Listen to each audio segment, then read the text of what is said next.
The sound of my sister Rachel's words still echoed in my ears as I sat in my car outside our family home.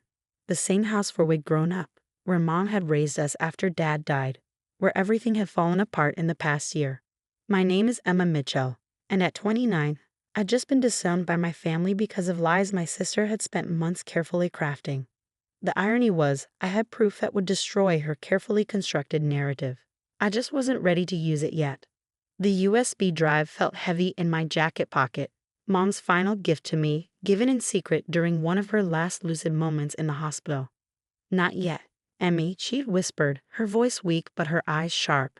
"Wait until you really need it. You'll know when." That was 3 weeks ago. Now Mom was gone, buried just yesterday, and Rachel had finally succeeded in what she'd been working toward for months, turning our entire family against me. I started the car, catching a glimpse of Rachel watching from the living room window. She'd always been the perfect daughter, the one who'd stayed in our hometown, married well, given Mom grandchildren. Meanwhile, I'd moved to New York, built a career in investigative journalism, lived life on my own terms. It hadn't been a problem until Mom got sick. Pancreatic cancer, aggressive, terminal from the start. I'd flown home immediately, ready to help however I could. But Rachel had other plans. "Mom needs stability right now," she'd said, her voice dripping with false concern. "Your busy life in New York, your unpredictable schedule. It's too disruptive. I'll handle her care." And so it began. Every time I tried to visit, Rachel told me Mom was too tired. When I called, Mom was always sleeping or in too much pain to talk. Slowly, surely, Rachel began spinning her web of lies. She told our aunts I was too busy with my career to care about Mom. Told our cousins I refused to help with medical bills. Told our family friends I'd abandoned Mom when she needed me most. And all the while, she controlled access to Mom so completely that I couldn't defend myself. I pulled away from the curb, memories of the past year flooding back. The desperate attempts to see Mom, the blocked phone calls, the text messages Rachel sent pretending to be Mom. Messages I later learned Mom never knew about. But what Rachel didn't know, what none of them knew, was that I'd spent those months doing what I do best, investigating, documenting, gathering evidence. Mom's nurses had been particularly helpful, especially after they witnessed Rachel's behavior firsthand. "Your sister's been intercepting your cards and letters," Maria, Mom's favorite nurse, had told me during one of my few successful hospital visits. "Your mom keeps asking why you never write." That was when I'd started keeping records, dates, times, witnesses, every instance of Rachel's interference. I'd even managed to get security camera footage from a hospital showing Rachel throwing away the care packages I sent.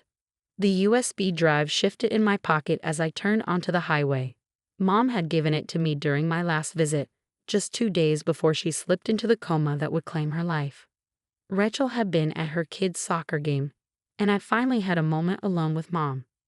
"I know what she's been doing," Mom had said, her voice barely a whisper. Maria told me everything, but confronting her now would only make things worse. She'd pressed the small drive into my hand. "This is your insurance policy, Emmy. Use it wisely." I hadn't watched it yet. Part of me was afraid of what I'd find, but another part knew Mom was right about timing. Rachel had spent a year building her narrative, the devoted daughter caring for our dying mother while the selfish sister abandoned her family. Dismantling that story would take more than just accusations. My phone buzzed with a text from Maria. "You okay?" That scene at the house looked pretty intense. I pulled into a coffee shop parking lot to respond. Maria had become my ally throughout this ordeal, keeping me updated on Mom's condition when Rachel blocked my access, making sure Mom knew I was trying to be there. "I'm fine," I typed back. Rachel finally did it, convinced everyone I'm the villain in her story. But Mom left me something that might change everything. Maria's response was immediate. The USB drive, she told me about it, said it would show the truth when the time was right. I ordered a coffee and found a quiet corner table. My laptop was in my bag. I could watch it now, finally see what Mom had left me. But her words echoed in my mind. "Wait until you really need it." Instead, I pulled out my reporter's notebook. Old habits die hard, and began writing everything down. The scene at the house today, Rachel's accusations, the family's reactions. I learned long ago that details matter, especially when you're dealing with someone who twists the truth. Rachel had been clever. I had to give her that. She'd started small, planting seeds of doubt about my character, my commitment to family. Then, as Mom got sicker, the lies grew bigger. Emma's too busy with her career to help with Mom's care. Emma refuses to contribute to the medical expenses. Emma doesn't even call or visit. Each lie built on the last, creating a picture of a heartless daughter who'd abandoned her dying mother. The fact that I'd been sending money monthly, calling daily, though Rachel usually blocked my calls, and flying home every chance I got, though Rachel usually prevented me from seeing Mom, didn't matter. Perception had become reality. My coffee grew cold as I wrote, documenting every detail of how Rachel had systematically turned our family against me. Aunt Sarah, who'd once been like a second mother to me, now couldn't look me in the eye. Cousin Mike, who'd been my best friend growing up, had blocked my number. Even our childhood neighbors, the Petersons, had turned away when they saw me at the funeral. The ultimate betrayal had come today when Rachel had gathered the family to read a letter she claimed Mom had written before she died. A letter that painted me as a heartless, selfish daughter who cared more about my career than my dying mother. I'd known immediately the letter was fake. The phrasing wasn't Mom's. The sentiments didn't match our last conversation. Even the signature was wrong. But Rachel had timed it perfectly, presenting it when emotions were raw from the funeral, when everyone was looking for someone to blame for their grief. My phone buzzed again. Another text from Maria. Just so you know, that letter Rachel read today. Your mom never wrote anything like that.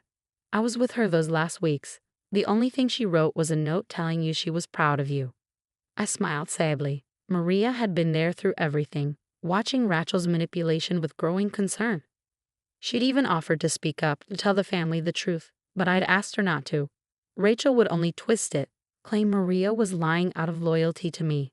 No, this had to be handled carefully. Mom had taught me that sometimes the best defense isn't an immediate reaction, but a carefully planned response. Patience, she'd always said, is more powerful than anger. The USB drive seemed to grow heavier in my pocket. What had Mom left me? What truth was she waiting for me to discover? Back in my hotel room, I finally sat down with my laptop and the USB drive Mom had given me. My hands trembled slightly as I plugged it in, remembering her final words about it. The truth will hurt, Emmy, but sometimes that's necessary for healing. The drive contained a single video file, dated 3 weeks before Mom died. I took a deep breath and pressed play. Mom's face filled the screen, gaunt from chemotherapy, but her eyes clear and determined. She was in her hospital room. I recognized the pale blue walls and the small window behind her. Emma, my sweet girl, she began, her voice stronger than I remember from those final days. If you're watching this, then everything has happened as I feared it would. Rachel's lies have done their work, and you're probably feeling very alone right now. I paused the video, tears blurring my vision. Even at the end, Mom had known exactly what would happen. I wiped my eyes and pressed play again. I need you to understand something, Mom continued. I know everything Rachel has been doing. The blocked calls, the hidden letters, the lies she's been telling the family. Maria has kept me informed, and I've been watching, gathering my own evidence. The screen changed, showing security footage from a hospital. There was Rachel, intercepting my care packages at the nurse's station. Another clip showed her turning me away during a visit, telling me Mom was too sick to see anyone, then letting other family members in just minutes later. But that's not the worst of it. Mom's voice continued as the video returned to her face. I've discovered something much more serious. Rachel has been stealing from me, Emma. She's been forging my signature on checks, accessing my accounts without permission. My journalist's instincts kicked in immediately. I grabbed my notebook and started taking notes as Mom detailed the financial abuse. Dates, amounts, account numbers. Mom had documented everything. I've put all the evidence in a sealed envelope with my lawyer, Richard Stevens, Mom explained. Bank statements, forged checks, everything. But I didn't want to confront her while I was sick. I knew she'd twist it somehow, use my illness to manipulate the situation. The irony was staggering. While Rachel had been painting me as the greedy, career-obsessed daughter, she'd been systematically draining Mom's accounts. There's more, Mom continued, her expression growing more serious. Rachel's been pressuring me to change my will, to leave everything to her. She claims you don't need the inheritance, that your success in New York means you don't deserve any help. But I've seen her bank statements, Emma. She and Tom are in serious financial trouble. The big house, the luxury cars, the lavish lifestyle, it's all built on debt. I paused the video again, remembering all the times Rachel had bragged about her perfect life. The 5-bedroom house in the best neighborhood, the expensive private schools for her kids, the fancy vacations. It had always seemed like she and Tom were living beyond their means on his middle management salary. The video continued with Mom pulling out a stack of papers. These are copies of Rachel's credit card statements and loan documents. Maria helped me get them. Turns out Rachel's been using my hospital room to receive her financial documents, probably to hide them from Tom. They're nearly bankrupt, Emma. That's why she's been stealing from me, why she's so desperate to control my estate. The screen showed close-ups of the documents, credit card statements showing hundreds of thousands in debt, past due notices for their mortgage, collection letters from various creditors. Rachel's perfect life was a house of cards on the verge of collapse. I've left instructions with Richard about how to handle this, Mom said. The evidence of Rachel's theft is there if you need it. But Emma, my brave, compassionate daughter, I'm leaving the decision to you. You can use this information to clear your name, to show the family who Rachel really is. Or you can find another way. Mom's face grew softer, more tired. I know you, Emmy. You're like your father, you believe in justice, but you also believe in mercy. Whatever you decide to do with this information, I trust you to do what's right. The video ended with Mom looking directly into the camera, her eyes filled with love and trust. Remember, sweetheart, the truth isn't always about punishment. Sometimes it's about giving people a chance to face their own demons and find redemption. I sat in silence for a long time after the video ended, processing everything I'd learned. The USB drive contained more files, PDFs of the financial documents Mom had mentioned, photos of the forged checks, even audio recordings of Rachel pressuring Mom about the will. My phone buzzed with a text from Maria. Did you watch it? Yes, I replied. It's worse than we thought. What are you going to do? That was the question, wasn't it? I could take this evidence to the family right now, expose Rachel's lies and theft. It would destroy her, but it would also hurt her children, damage Tom's reputation, tear our family apart even more. Or I could do what Mom suggested, find another way. I opened my laptop again and started researching. If Rachel and Tom were really in that much debt, there had to be public records. Sure enough, I found tax liens, civil judgments, even a pending foreclosure notice on their house. The perfect life Rachel had built was about to implode, with or without my intervention. The question was whether I wanted to be the one holding the match. The next morning, I drove to Richard Stevens' law office. Mom's attorney was expecting me. She'd apparently left detailed instructions about what to do after she passed. Emma, he greeted me warmly, leading me into his office. I've been waiting for you to come. I assume you've watched the video. I nodded, taking a seat across from his desk. I need your advice, Richard. Not just as Mom's lawyer, but as someone who's known our family for years. He leaned back in his chair, studying me carefully. You're wondering whether to expose everything? Yes, I admitted. Part of me wants to call a family meeting right now, show them the video, prove that Rachel's been lying. But your mother raised you better than that, he finished with a gentle smile. She knew you'd struggle with this decision. That's why she left you this. He handed me another envelope, this one in Mom's familiar handwriting. Inside was a letter, dated just days before she slipped into the coma. My dearest Emma, by now you know the truth about Rachel's actions. You're probably angry, hurt, and looking for justice. Those feelings are valid. You've been wronged in ways no sister should experience. But I want you to remember something about Rachel. When your father died, she was 12, old enough to understand what we'd lost but too young to process it healthily. While you found strength and independence, she developed a desperate need for control and security. I'm not excusing what she's done. The theft, the lies, the manipulation. These are serious wrongs that need to be addressed. But perhaps there's a way to do that without destroying her completely. You're an investigative journalist, Emmy. You know that sometimes the most powerful stories aren't about exposing wrongdoing, but about understanding why people do wrong and helping them find a better path. Whatever you decide, know that I trust your judgment and I'm proud of the woman you've become. All my love, Mom. I folded the letter carefully, feeling tears well up again. Even at the end, Mom had been thinking about both her daughters, trying to help us find our way back to each other. There's something else you should know, Richard said, pulling out another file. Your mother made some arrangements before she died. She knew about Rachel's financial troubles, so she set up a trust fund for her grandchildren's education. Rachel can't touch the money, it goes directly to the schools. She was protecting the kids, I realized. Yes, Richard nodded.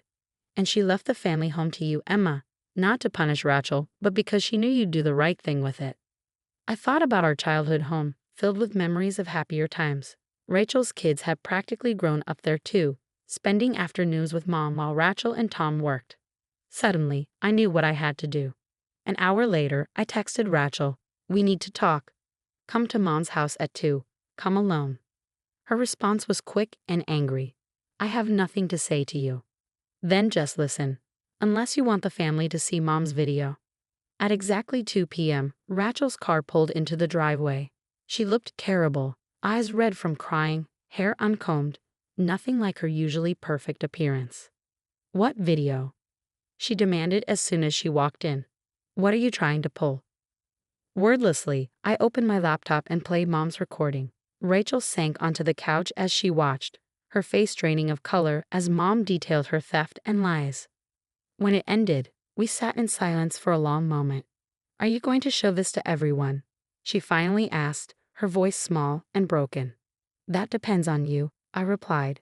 "Mom left me the house, Rachel, and I know about the foreclosure notice on your place." She flinched. "How did you?" "I'm a journalist. Finding information is what I do." I took a deep breath. "Here's what's going to happen. You and the kids can move in here." "What?" "The house is paid for. The utilities are manageable. You can get back on your feet, work out your debt issues. But there are conditions." Rachel's eyes narrowed. "What conditions?" "First, you come clean to the family about the lies you told about me. All of them. Second, you get professional help, therapy to deal with your control issues and financial counseling to handle the debt. Third, you pay back every penny you stole from Mom's accounts. And if I refuse?" I opened another file on my laptop, the one with all the evidence of her theft. "Then I go to the police with proof of your financial fraud. Your choice." Rachel's facade finally crumbled completely. She buried her face in her hands and began to sob, deep, racking cries that seemed to come from somewhere ancient and wounded. "I didn't mean for it to go this far," she choked out. "The debt just kept growing, and I couldn't tell Tom, and then Mom got sick." "I know," I said quietly. "Mom knew too. That's why she left us a way to fix this." Over the next few hours, we talked, really talked, for the first time in years. Rachel confessed everything. The spiral of debt that had driven her to steal, the fear and jealousy that had fueled her lies about me, the overwhelming pressure of maintaining her perfect facade. 2 days later, we called a family meeting. Rachel stood up, shaking but determined, and told the truth. There were tears, recriminations, angry questions. But there was also finally honesty. 6 months later, Rachel and the kids are settled into Mom's house.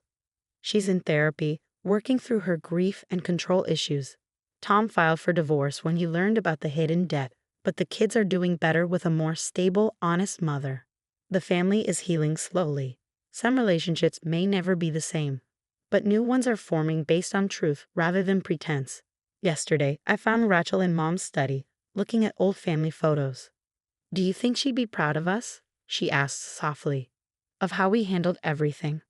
I thought about Mom's final message about her belief in redemption over revenge. "Yes," I said. "I think this is exactly what she hoped for." The USB drive sits in my desk drawer now, a reminder that sometimes the hardest truths can lead to the most meaningful healing. Mom knew that all along. She just needed us to figure it out for ourselves.